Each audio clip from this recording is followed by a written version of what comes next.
time to practice. We will be deploying soon.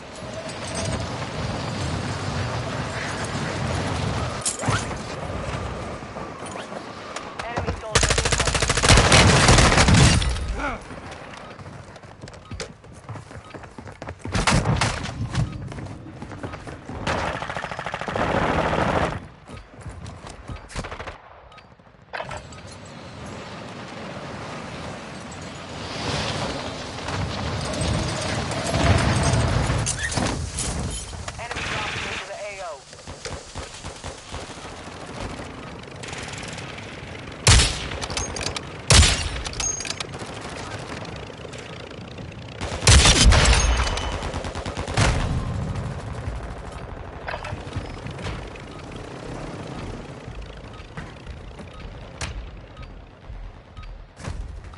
Sniper. Preparation is done. Now you deploy to the war zone.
Get after it.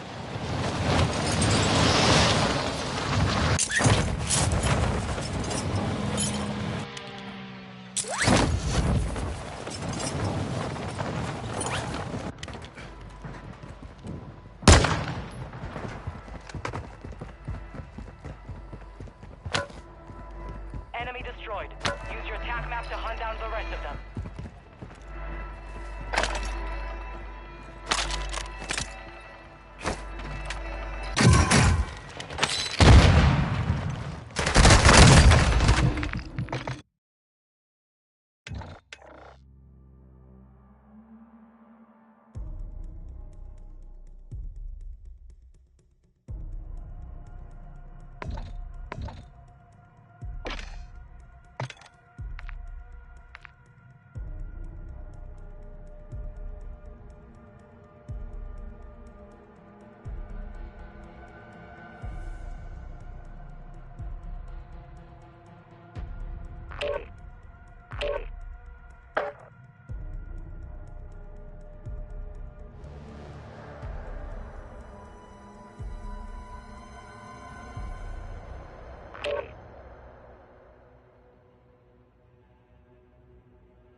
Weapons and gear. We're holding for deployment.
Marking the rest of that squad on your attack map. Get hunted. Enemy soldier incoming.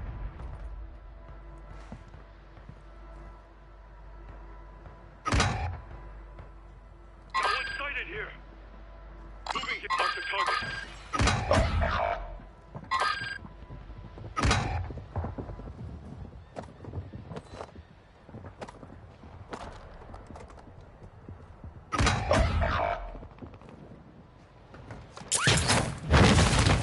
Hostile counter UAV overhead. Your squad mate is redeployed. Well done. He's being tracked by an enemy squad. Evade and survive. You have reinforcements inbound. Target down. Here. Marking the rest of them.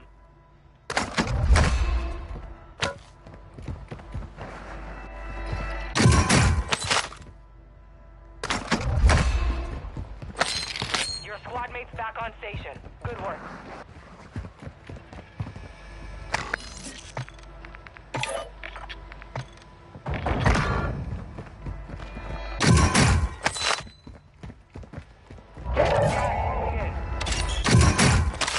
Enemy destroyed.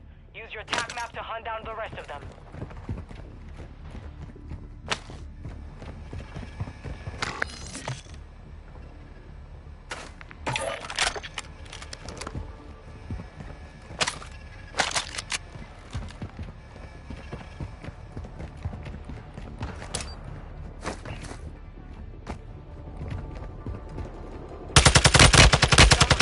Still outside the safe zone.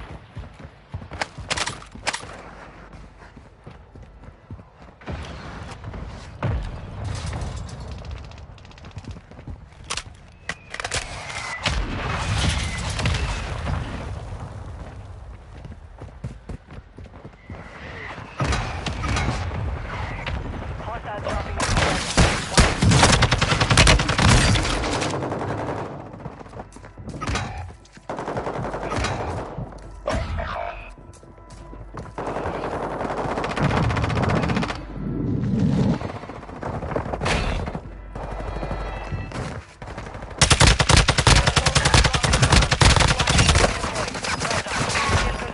We've located the rest of them.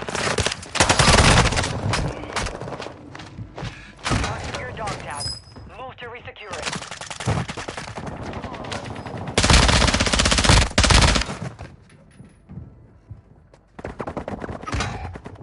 Marked remaining operators from that squad. Hunt them down. They hit us hard that time, but we will settle the score.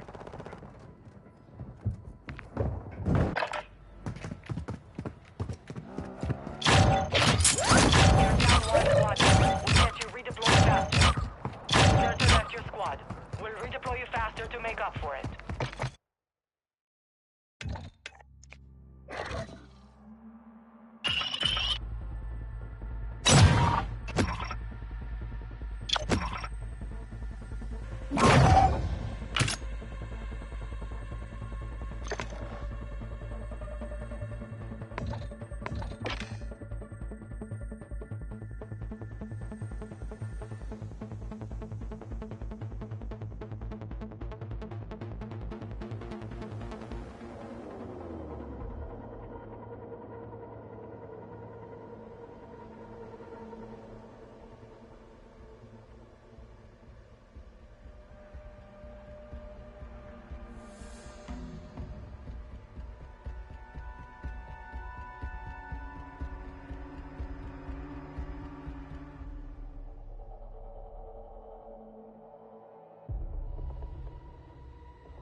up while you can. We will deploy soon.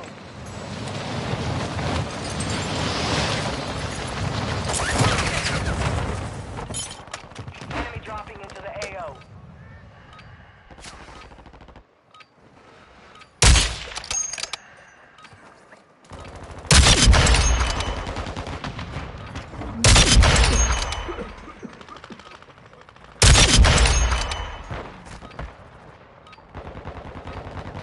Enemy soldier incoming.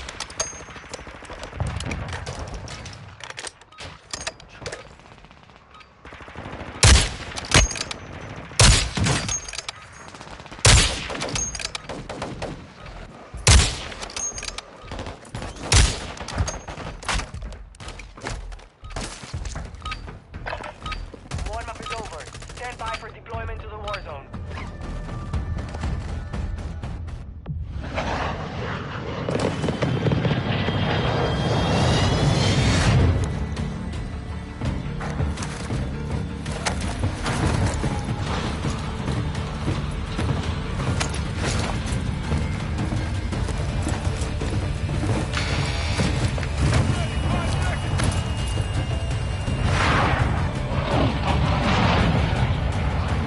Resurgence.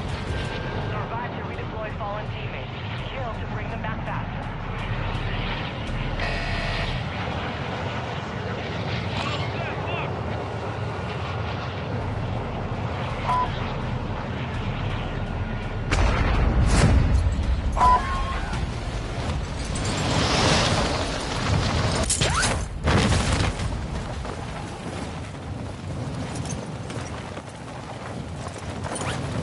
Enemy dropping into the AO.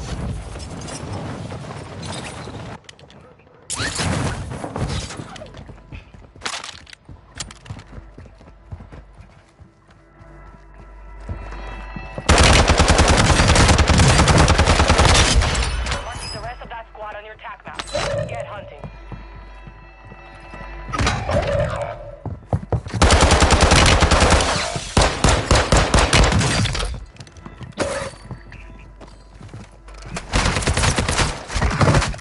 Target down. Marking the rest of them.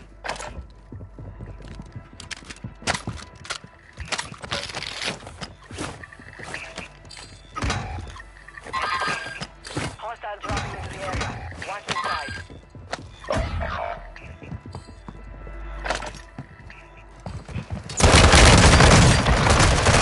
Your dog down.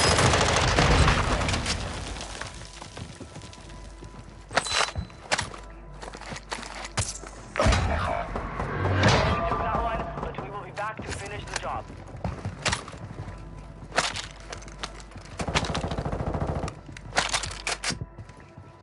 Your squad mates up to the AO will reduce.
Holding for deployment. Take this time to warm up.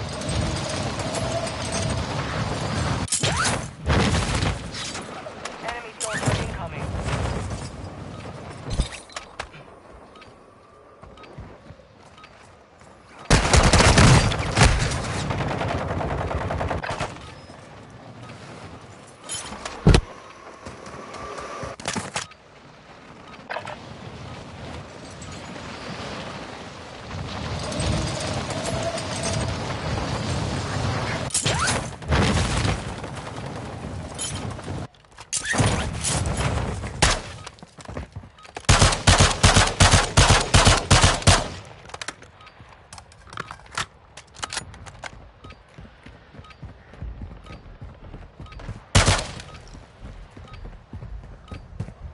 Hostiles dropping into the area. Watch the skies. Enough training. Now we face the enemy for real.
Dropping into the AO.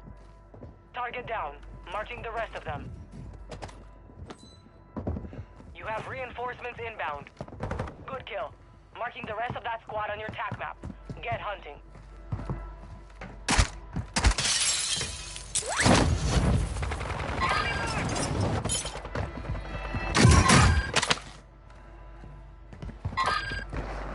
Marked remaining operators from that squad. Marking down. Bounty targets are up. Take them down. Move.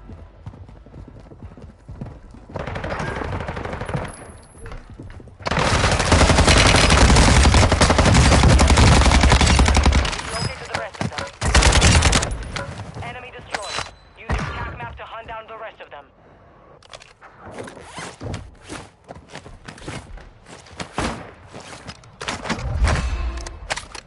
TAC secured.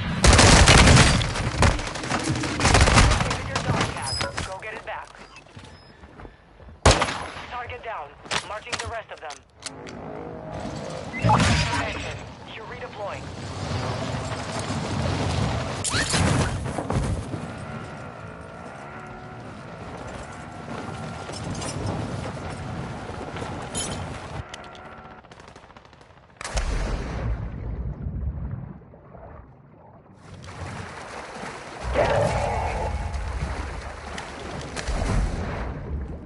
Good kill. Marking the rest of that squad on your TAC map. Get hunting. Target down. Marching the rest of them. Enemy destroyed. Use your TAC map to hunt down the rest of them.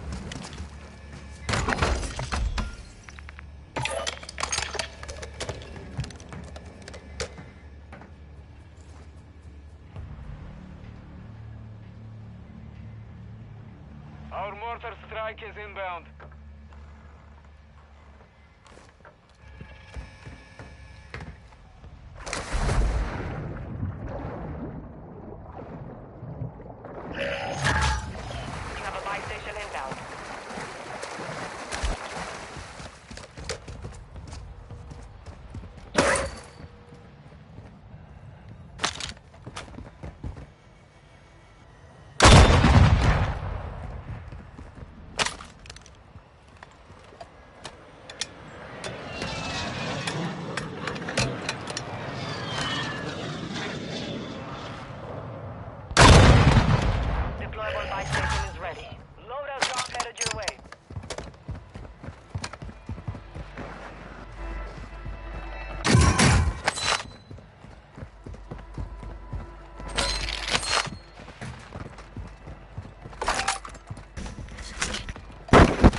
their uplink stations and download their intel before they lock us out.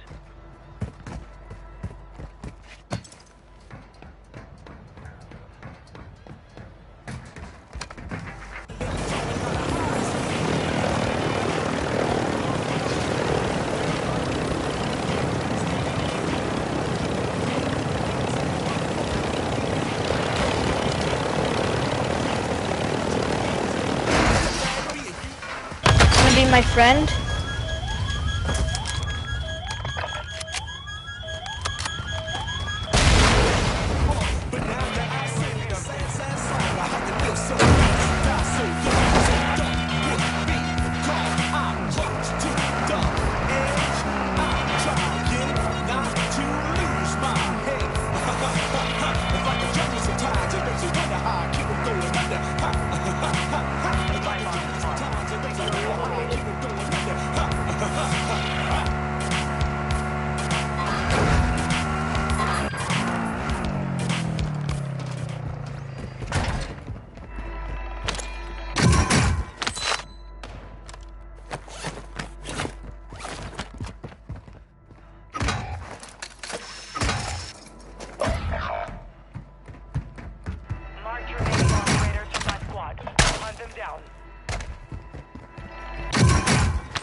Our UAV is orbiting the area. Inbound. Your squad mates back on station. Good work.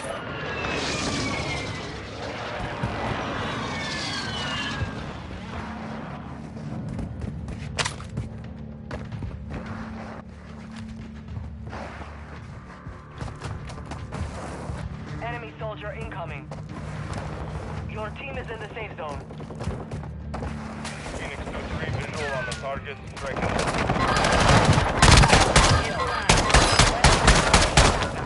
Get hunting. Never saw that for us. Moving! Cancel last. Cancel last.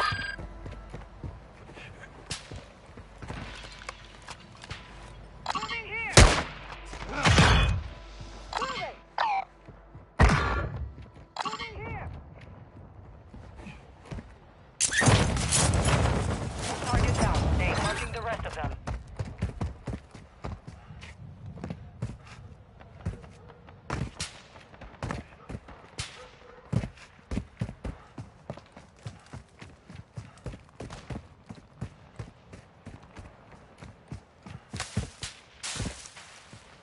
Enemy resecured their network. It's over.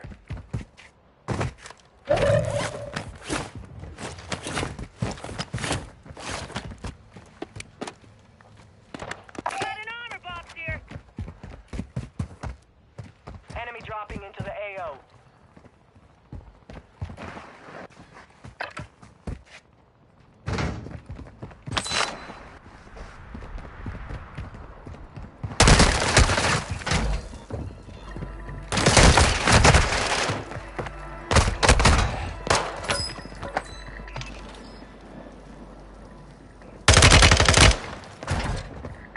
On the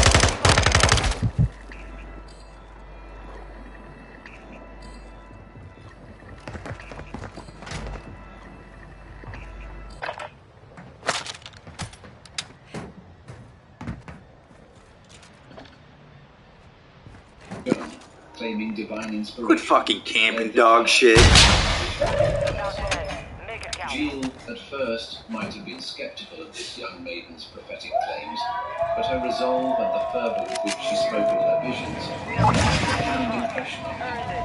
Both figures are like one a nobleman and the other a shepherdess, were united by a common cause, the liberation of France. Supply box As they fought side by side, a bond of mutual respect and admiration blossomed. Joan's fearlessness and divine conviction mirrored Gilles' indomitable courage, creating a dynamic duo that invigorated the beleaguered French forces. When they achieved the unlikely victory at Orléans, it cemented their reputations as saviours of France, marking a moment of triumph that would forever their destinies. Following the success at Orléans, Gilles continued to fight alongside Jones in several different battles, including the notable battles at Patay and Jargeau. Their combined efforts culminated in the crowning of Charles II in France, an event where Gilles was given the honorable task of carrying the sacred holy envelope. This event was a pinnacle of the alliance of Gilles and Jones, reinforcing their bond and their shared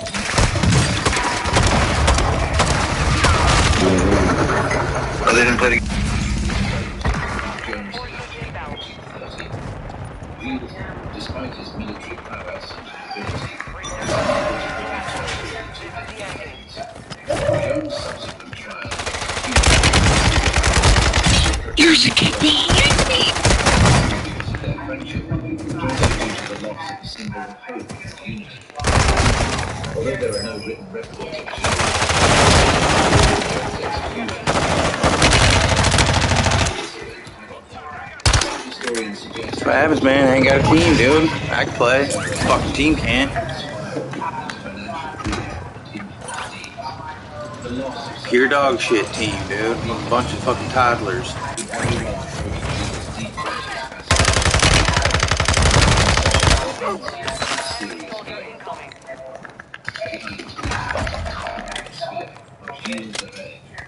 Gilles de Rais had a personal life best explored, but is intricate and significant. Born into the upper echelons of French nobility, Gilles' life was shaped by his family, his marriage, and his relationship. In 1420, at the tender age of 16, Gilles entered into matrimonial alliance with Catherine de Tours. Catherine was a part of the influential Tours family, her status and wealth elevating Gilles.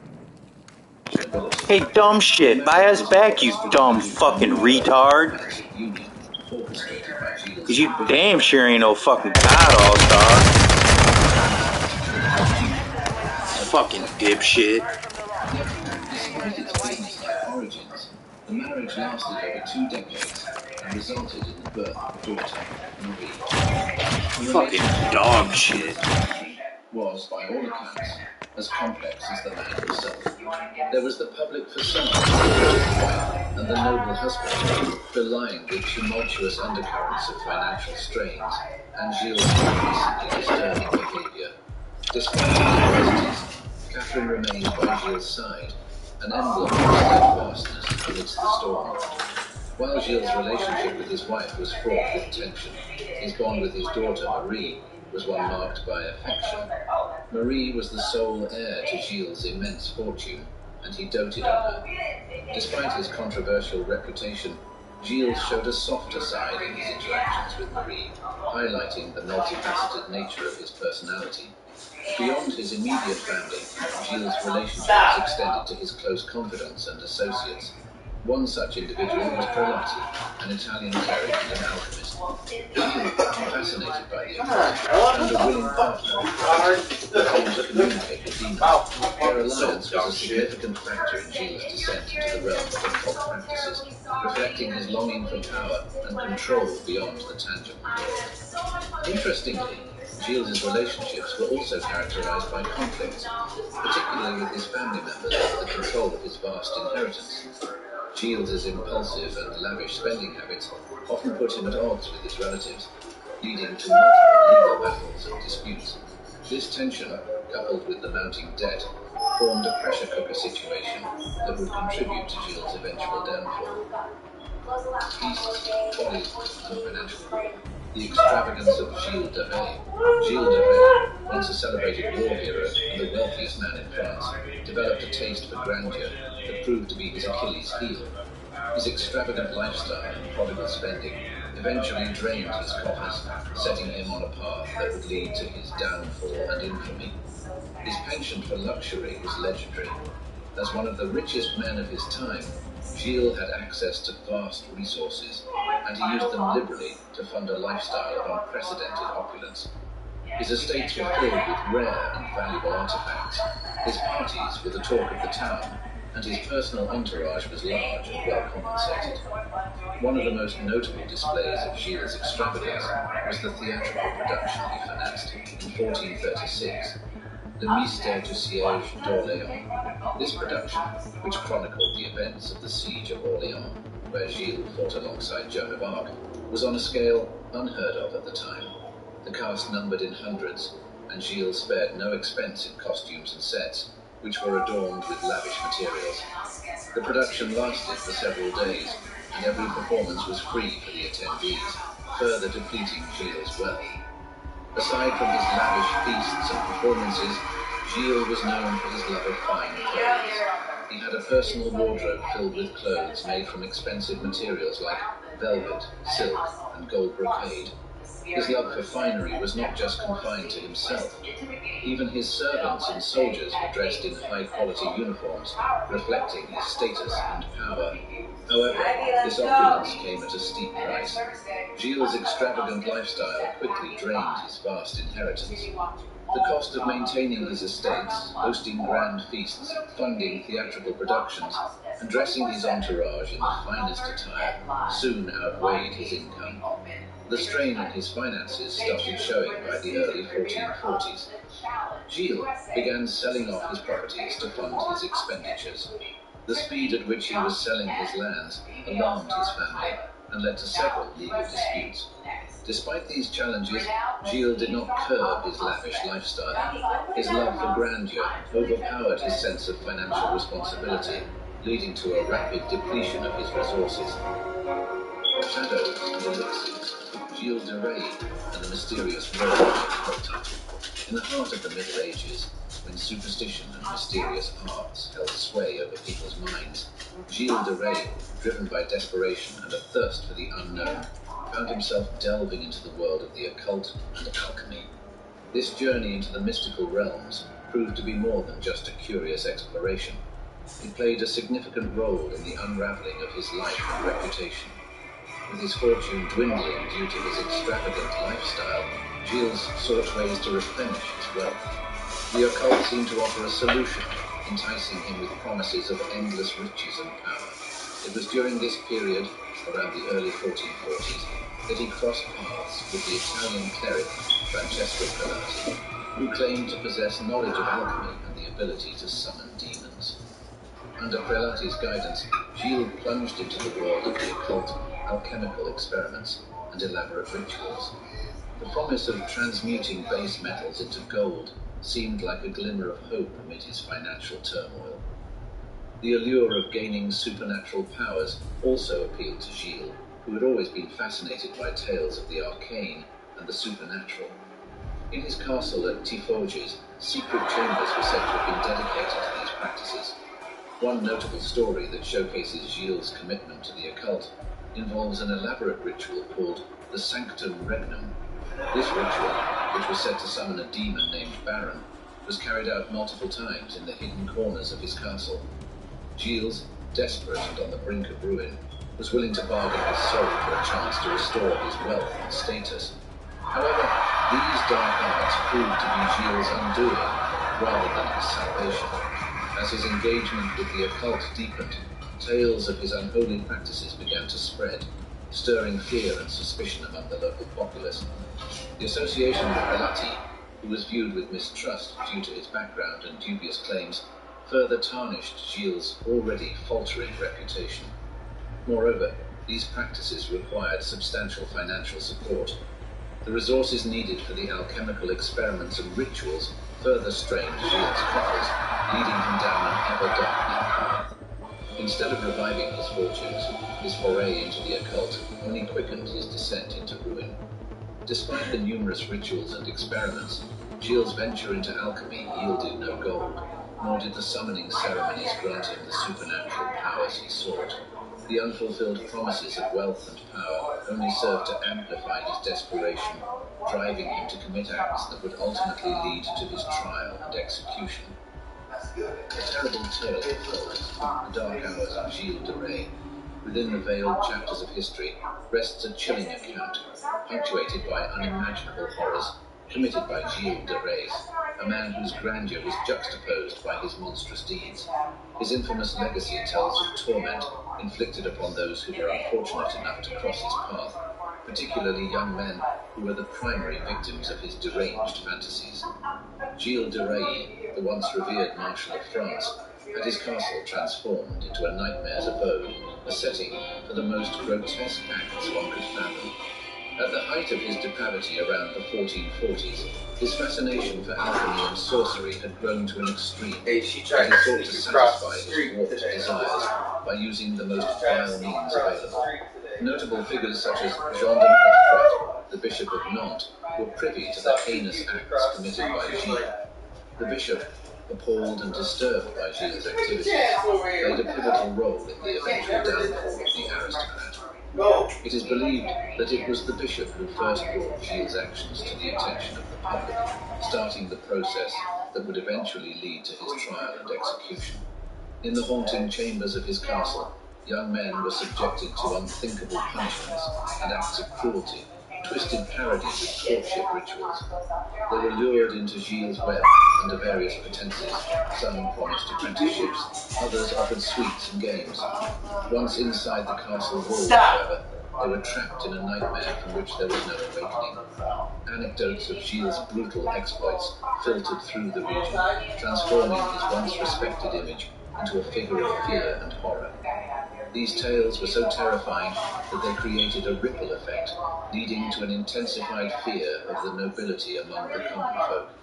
His deeds were so shocking that they led to a tightening of laws and safeguards around the protection of young men and contributed to a significant shift in societal norms. One quote that rings in the ears of those who explore the dark depths of Gilles de Rais' history is one attributed to him during his trial. "The devil made me do it." This phrase has been widely discussed and analysed, with many seeing it as an attempt by Gilles to shift blame and deny responsibility for his actions. In contrast, others view it as a testament to his warped state of mind and his deep immersion in occult practices. It offers a chilling insight into the mindset of a man who had lost all semblance of humanity, succumbing entirely to his darkest impulses. While delving into Gilles' atrocities, it becomes apparent that his actions were fueled not only by his own twisted desires, but also by the dangerous substances he consumed. Substances believed to have been derived from alchemical practices. Hey, there's one over here, you know. Substances, which we might refer to as medieval versions of harmful medications, likely exacerbated Gilles' mental deterioration, driving him further down the path of monstrosity. All commences the unraveling of Gilles de Rais. As the morning sun cast its light over the city of Nantes on September 13, 1440, the streets buzzed with whispers of fear and trepidation. On this fateful day, one of France's most illustrious noblemen, Gilles de Rais, found himself under arrest. A sharp descent from his once glorious stature.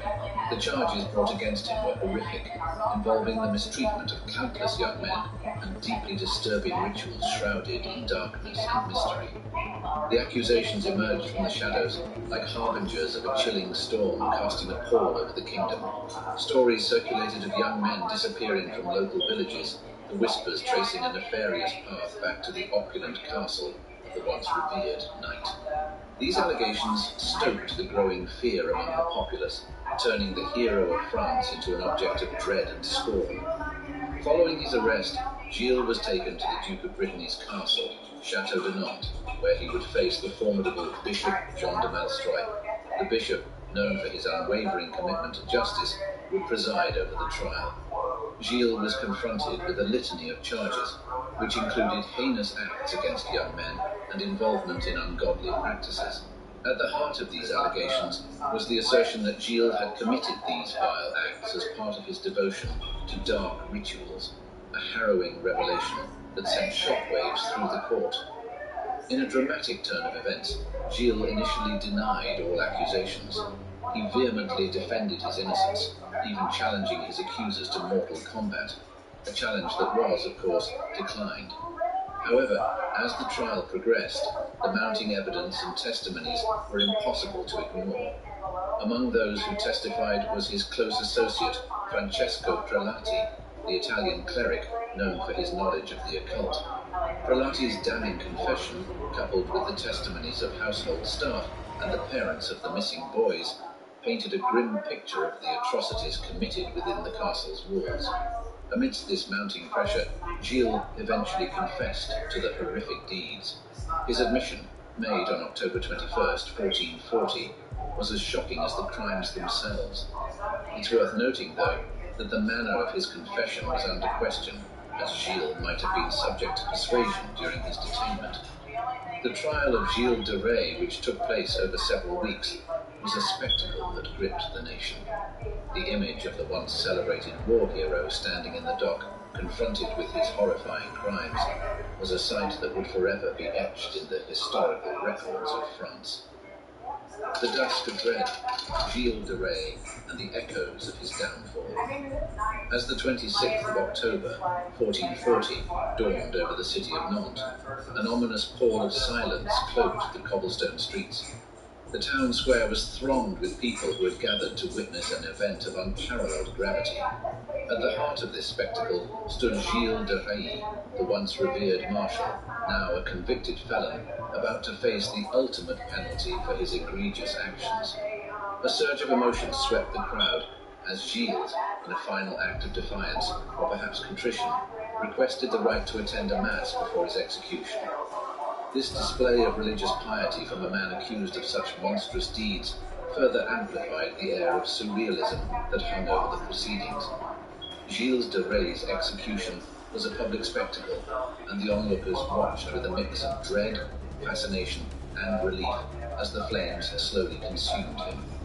The fire that ended Gilles' life served as a stark metaphor for his fall from grace, a life that burned brightly with promise and potential, only to be extinguished by the darkness within. The aftermath of Gilles' death sent ripples through the society of his time.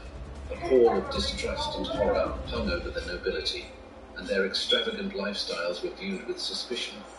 A silent paranoia began to creep into the courts and the homes of the elite, the fear that amongst them lurked another Gilles de Rais, unseen and unfettered.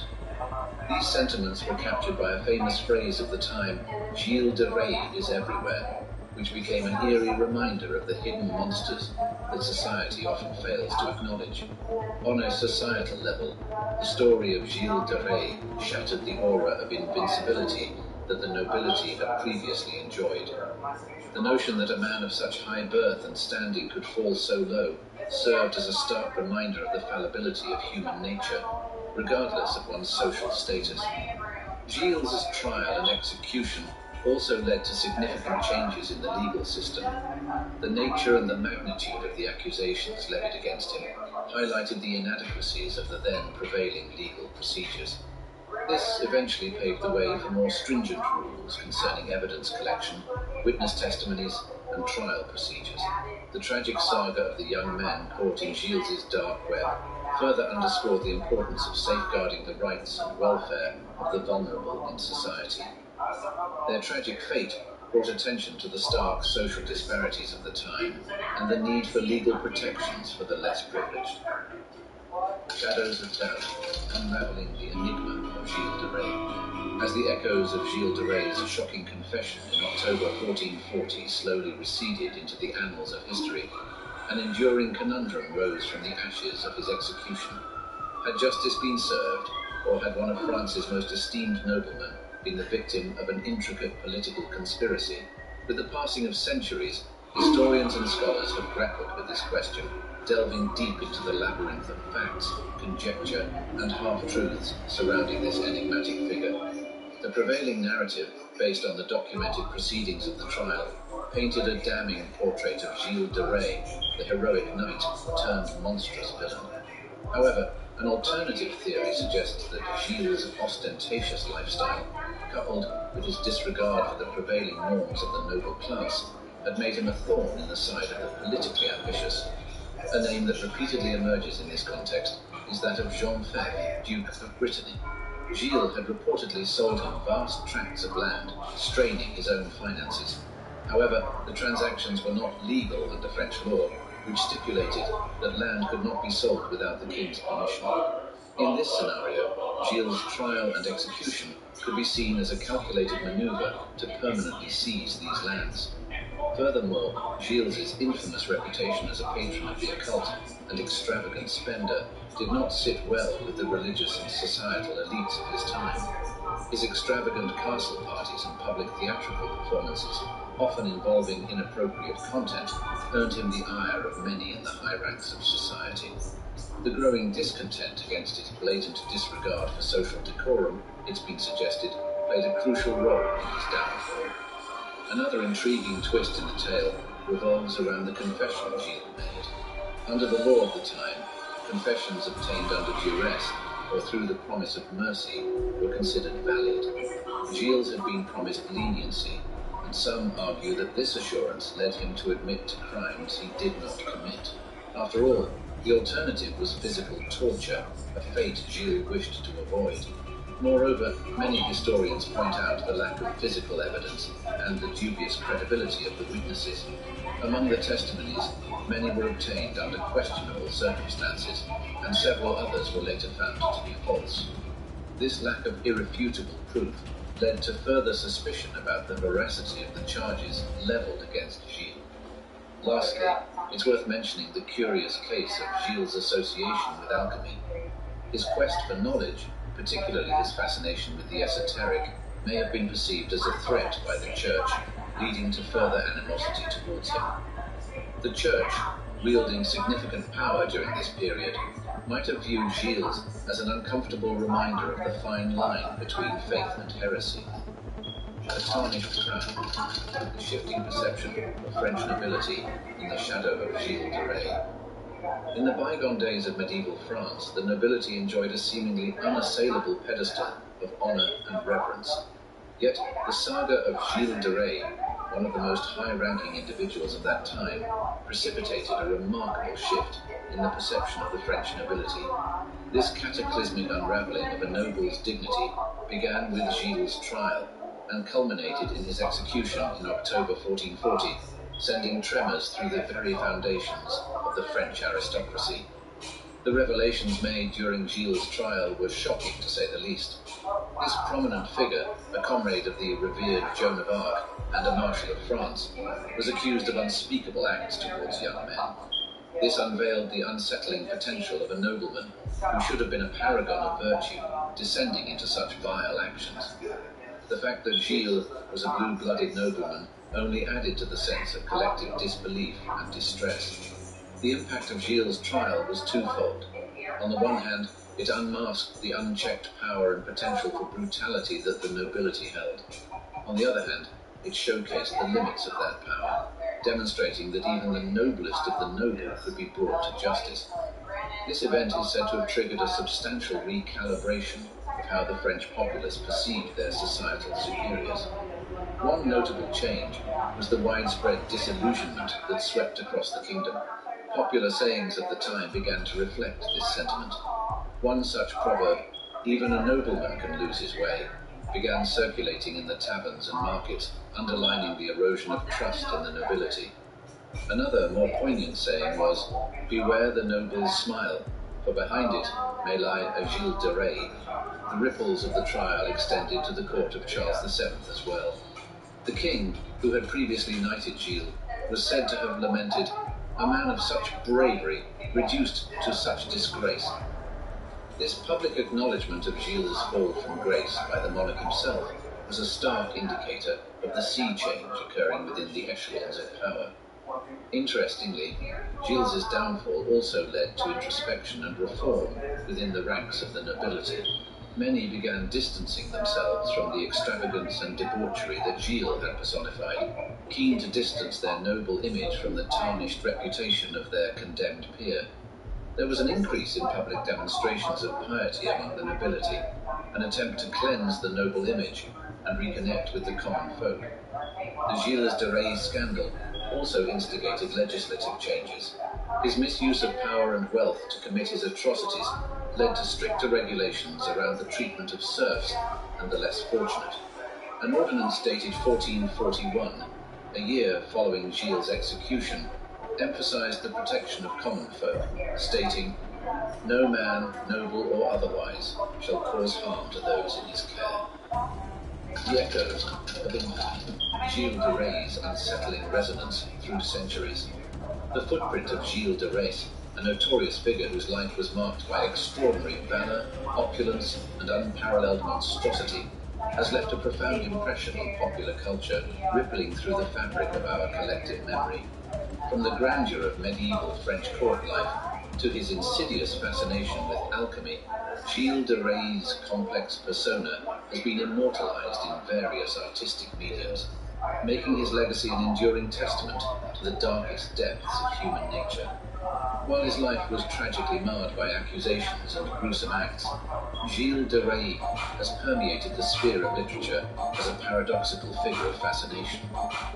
Victor Hugo, the acclaimed French novelist, ventured into this labyrinth of character exploration in his play Gilles de Rais in 1831, making a formidable attempt to decipher the man behind the infamous legend.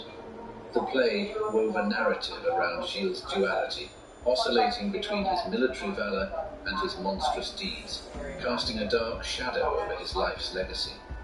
Similarly, Marcel Schwab's collection of short stories, The King in the Golden Mask, explored the character's enigma through vivid and often haunting descriptions. The realm of music, particularly the genre of heavy metal, seems strangely attracted to the horrific tale of Gilles de Rais. Bands like Dark Moor, with their song Gilles de Rais, the Bane and the Balm, highlight the dichotomy of the hero-turned-monster. The composition encapsulates the epic and the tragic, the honor and the terror, embodying the extreme contrasts of Gilles' life. In the visual arts, the compelling image of Gilles de Rais has continued to captivate artists throughout the centuries. He is often portrayed as a figure of foreboding darkness, his stern eyes reflecting the chilling tales of his past. Particularly notable is the 19th century French painter Eugène Delacroix's depiction of Gilles, where he appears as a tortured soul, haunted by his deeds and doomed by his choices. In more recent times, Gilles de Rais has made his mark in the world of popular media, particularly within the realm of Japanese animation known as anime. Gilles de Rais has appeared as a character in several series, including the highly popular Fate Zero. His character is often depicted with a blend of charm and madness, encapsulating the duality of his nature. Despite the passing of centuries, the fascination with Gilles de Rais has not waned but has instead evolved, reshaping itself to fit the lens of modern interpretation.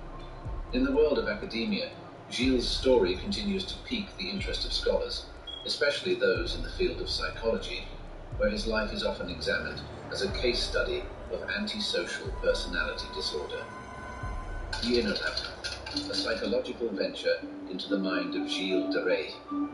Diving into the psychological waters of Gilles de Rais, we come face to face with an enigma, a man of notable standing, with the spirit of a knight and the mind of a monster. What could have transformed a renowned Marshal of France, companion to Joan of Arc, into a perpetrator of such horrifying acts, particularly against young men?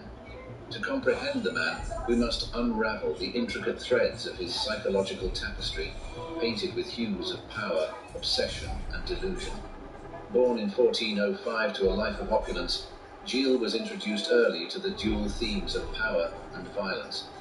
The death of his father in 1415, when Gilles was merely 10, could have served as a jarring rupture in his psychological development, marking a turning point in his perception of the world and his place within it. Psychologists today might suggest that Gilles was afflicted with what is known as antisocial personality disorder, which is characterized by a long-term pattern of manipulating, exploiting, or violating the rights of others. This was notably evidenced in his warped courtship rituals with young men, where charm turned to terror as the castle doors closed behind them. Gilles' fascination with alchemy and occult practices suggests an obsessive personality, an insatiable desire to understand and control the unknown. His uncontrolled spending on these pursuits depleted his wealth, leading him into the arms of dangerous figures like the Italian alchemist Prelati. This is where Gilles was introduced to what would today be classified as dangerous substances, substances that likely heightened his detachment from reality. The infamous trial in 1440 led to a public proclamation of Gilles' disturbing actions, including the confession of his involvement in the brutal treatment of young men. His statement, "The devil made me do it," points towards a psychological attempt to externalize guilt, a common trait among individuals with APD. Interestingly, this phrase has lingered in cultural memory, often quoted in discussions on the nature of evil and the capacity for denial in the face of atrocious acts. While APD might explain some facets of Gilles' behavior, his case was likely more complex. Elements of narcissism are evident in his belief in his invincibility, a delusion fed by his high social status and unchecked power. Moreover, it could be argued that he exhibited signs of a disorder characterized by deriving pleasure from causing harm to others. This, coupled with his uncontrolled substance misuse, likely created a volatile cocktail of psychological instability. Examining Gilles from a psychological standpoint isn't about justifying his actions, but understanding the factors contributing to his monstrous transformation. From early childhood trauma and exposure to violence, unchecked power and wealth, to an obsessive pursuit of forbidden knowledge and misuse of dangerous substances, Gilles' story serves as a stark reminder of the potential human capacity for harm when the mind is left unchecked and untreated. As we take our leave from the stormy chapters of history and the darkened corridors of Château de Tiffauges, the haunting tale of Gilles de Rais lingers in our consciousness. Born in 1405 into the lap of nobility, Gilles strode forth onto history's grand stage, his future sparkling with promise. Yet he chose a path of shadow and despair, one that led him to a gruesome end on October 26, 1440. One cannot help but ponder the enigma of Gilles, a gallant hero in the 100 Years' War, a companion of the saintly Joan of Arc, and yet an alleged tormentor of innocent young men. His story prompts us to ponder the mysteries of the human spirit, capable of both soaring bravery and chilling malevolence. A famed French saying encapsulates this duality. Man is neither angel nor beast, and the unfortunate thing is that he who would act the angel acts the beast. Indeed, Gilles' tale serves as a timeless reminder that power unchecked can distort the noblest of souls.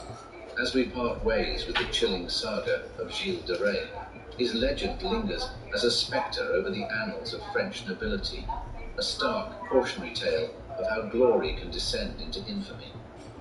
For as history has often shown us, nobility in name is but a fragile facade. It is the nobility in actions that truly defines a man.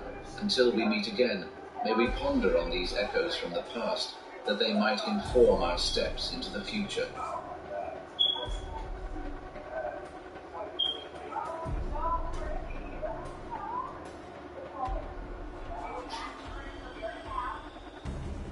Welcome back, randos, to my breakdown of the Hobbit trilogy. So far, it isn't very good, but who knows, maybe the Battle of the Five Armies will surprise me. Even people who like the Hobbit trilogy, as I did when I first watched it, seem to agree that the Battle of the Five Armies is where everything falls apart. Check out parts 1 and 2 if you are new to the channel, but with that out of the way, let's dive straight in. We re-enter Middle-earth exactly where the Desolation of Smaug left off. We are in Lake Town. There is fire on the horizon, and the Lake Townians are panicking. We see Evil McGee blaming everyone else for his own failure, whilst ordering his underlings to carry his valuables to an escape pod, all the while making abundantly certain that the audience understands that he is evil, selfish, incompetent, hypocritical, short-sighted, and greedy. I warned you! Did I not warn you of uncovered pleading with dwarves? They've broken the dragon! They've broken the positives of our heads! I'm trying to evacuate myself here. The Fellowship of the Ring began with a flashback depicting the forging of the rings. The Two Towers began with a flashback depicting Gandalf battling the Balrog. The Return of the King began with a flashback depicting Gollum's transformation. An Unexpected Journey began with a flashback depicting the fall of Erebor. The Desolation of Smaug began with a flashback depicting Thorin and Gandalf planning their mission. The Battle of the Five Armies begins with an irritating zero-dimensional clown person rambling about how evil and selfish he is. This, to me, might be considered kind of a step backwards. Suffice it to say, we are not off to a good start. And just in case you hadn't worked out what this character's priorities are, despite the multiple occasions where he has said peasants bad, money good, we get this. Sir, should we not try to start the town? The town must save the gold. And with that, I'm done dedicating time to this character. I think I've said enough in the previous video. Zero-dimensional pantomime clowns that exist to entertain 5-year-olds are rather frustrating when attempting to deconstruct them because they are about as complex as a paper aeroplane. Anyway, we see that the other people of Lake Town are also trying to evacuate with their belongings. The film could have started right here, with the people Bilbo claims to care about trying to save their loved ones before Smaug arrives. But I guess they hired Stephen Fry and so needed to make the most of him. We then see that Ladyless was rather successful in her healing of Keely. Fine, little As we will soon see, Keely appears to be not only mobile, but you would be forgiven for forgetting that he was moments from death moments ago. Remember, this scene is taking place almost immediately after the healing scene from the Desolation of Smaug. Maybe this could be explained by the fact that Keely is a dwarf and as such is more resilient than the other races. Maybe this can be explained by the fact that Ladyless is a god when it comes to healing people, as she has demonstrated that she is far more capable than either Elrond or Arwen. Or maybe this can be explained by the fact that Keely needs to be mobile now because it's time for an action scene. I will let you decide. Also, maybe I should have noted this at the end of the last video, but this scene confirms that, yeah, Legolas he's gone. He chased the orcs over the bridge and out of Lake Town and has not returned, even though he covets Ladyless's firm booty, even though he knows who he is and what he intends to do, even though there is fire on the goddamn horizon indicating that a goddamn dragon is coming. As we will see later, Legolas does eventually decide to return, after the dragon has been dealt with, of course, but for now, I guess Legolas really didn't like the fact that Bolg made him bleed his own blood. Anyway, Gaston's son says that he will not leave without Gaston, and Ladyless tells him that they have to leave or they will die. Excellent dialogue once again from this certified wordsmith. Meanwhile, Gaston is still locked up because he is guilty of and he sees that Smaug has arrived. Anyway, Ladyless, the children, and the dwarves begin their escape on Gaston's boat.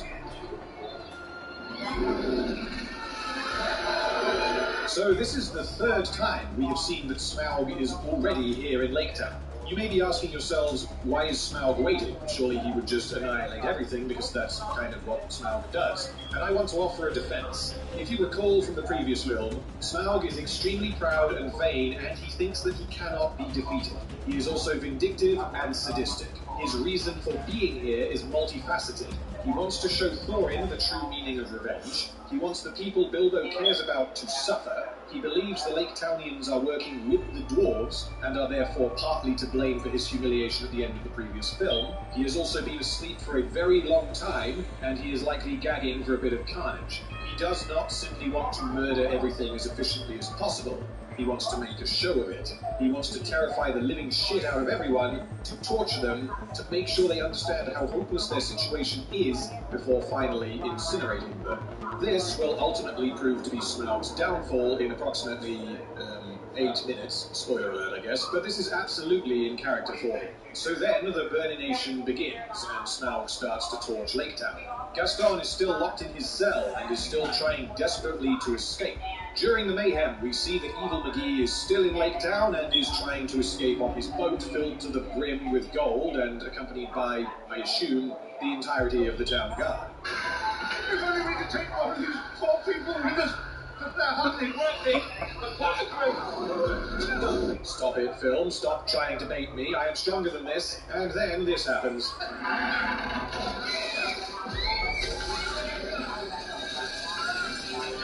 Alright, I guess I'm not stronger than this. I now have no choice but to continue talking about these two characters because for some incomprehensible reason, they are vital to the plot of this movie. Their absurd behavior is a prerequisite for understanding the narrative progression in this film. So, here we go. Evil McGee's boat crashes into the good guy's boat. Firstly, this is depicted as if it was unavoidable, but neither boat is travelling very quickly, and yet they both ram into each other despite the fact that they should each clearly be able to see the other boat. Secondly, this is a random coincidence. There is no narrative reason why these two boats should be in the same location at the same time. Anyway, suddenly Greasebag realizes, which is yet another unbelievably obvious setup. I'm going to let you guess. What do you think happens next? Pantomime villain number 1 says to pantomime villain number 2 that they're carrying too much weight. What do you think will happen next? We need to know something. I am going to guess that every single last fucking one of you was absolutely correct. Character nuance be damned, I guess. But then it gets worse.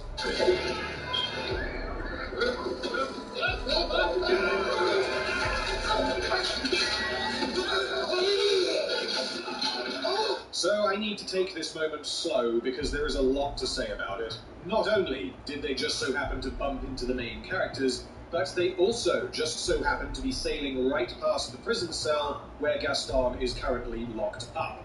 What are the chances? Well, saying that, Evil McGee and Greasebag already have a track record of being in exactly the wrong place at exactly the wrong time, so now I guess it's time for them to be exactly where Gaston needs them to be instead of vice versa. Gaston has thrown what appears to be a rope out of his cell in order to try and use it to bust himself out of jail. My first thought was, why and how does he have a rope? One would think that giving prisoners access to rope might be an intensely stupid thing to do for obvious reasons, but this moment is surprisingly not reliant on in-universe stupidity. It is instead reliant on incredibly good and bad luck, as well as Gaston having the fabric-bending skills of a middle-aged cat-boarding spinster. For you see, this is not a rope. Gaston has made this. He has woven together this fabric that was presumably taken from the bed inside his cell and turned it into a rope. He has managed to weave this fabric into a functional rope in a minute? 2 minutes? It can't really have been any longer than that because he saw Smaug flying around before he started making the rope, so either Smaug has been patiently waiting for him or he managed to level up rope bending in a matter of seconds. So anyway, let's skip past the how and move on to the why. Why has Gaston made this rope? Well, upon realizing that Evil McGee and his evil McBoat just so happen to be traveling under his cell, he throws the rope out of the window and is miraculously able to hook Evil McGee around the throat as the boat goes past. So, either he planned this, in which case he did legitimately see Evil McGee's boat approaching and then craft his rope in 10 seconds flat, or he made the rope preemptively for some bizarre reason, and then realized he could hook it onto the passing boat. Anyway, the rope goes tight, slams into the bars, and pins Evil McGee to the back of his boat. The force of this is enough to break open the wall of his cell, but it is also not enough to slice Evil McGee in half. This may suggest that his neck is stronger than the walls of a building, but as we are about to see Gaston put his foot through a roof, this isn't actually an inconsistency.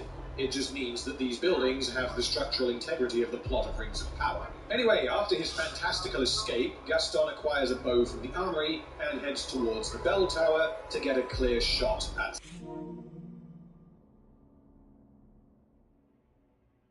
Incompetent, hypocritical, short-sighted, and greedy. Ladyless is unbelievably skilled at healing. Healy got better. Legolas cares more about fighting orcs than saving either Ladyless or any innocent peasants. Greasebag is cartoonishly evil. Gaston is extremely skilled at fabric weaving, is ingenious, and is brave. We then rejoin the dwarves and Bilbo, who are observing Smaug's destruction of Lake Town from a distance. Yeah, you could say that. None of these characters seem to realize that this is entirely their fault. There is no moral complexity present here. None of the dwarves